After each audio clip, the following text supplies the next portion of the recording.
What's up sa inyo mga ka-farming? Andito tayo sa Jason Librea Chicken Farm, Baras Rizal. Halina't alamin natin kung anong mga nasa loob ng farm. At to nga pala, nagsimula lang din ako sa maliit. At ngayon, expand na lang ako ng expand. Dahil ang pagmamanok ay napakabilis, dumami at napakadaling alagaan. At habang nakikita mo sila, ay nakatanggal ng stress. At kung ikaw ay isang animal lover, alam ko may enjoy mo to. Halina't umpisahan natin ang pagfa-farm. Maliit na bakuran? Walang problema. Hindi naman sila ganun kalakas kumain ng space. At marami rin kaming iba't ibang klase ng breed ng manok dito sa aming farm.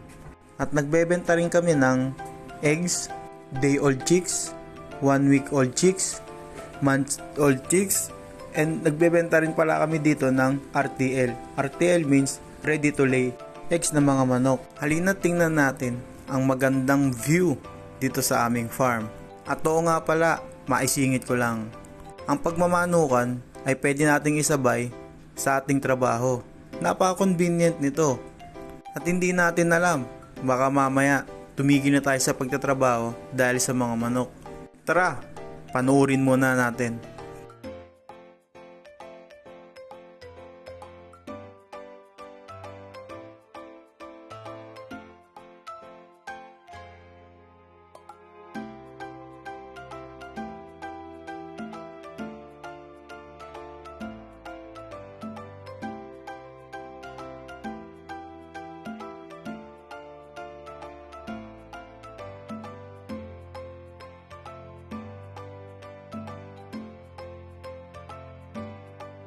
Nakita nyo na yung buong farm. At andito na tayo sa exciting part.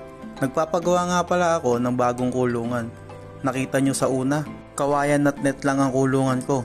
Pero ngayon, dahil sa pagmamanok, nakapagpatayo na ako ng heavy duty na kulungan, rock and steel.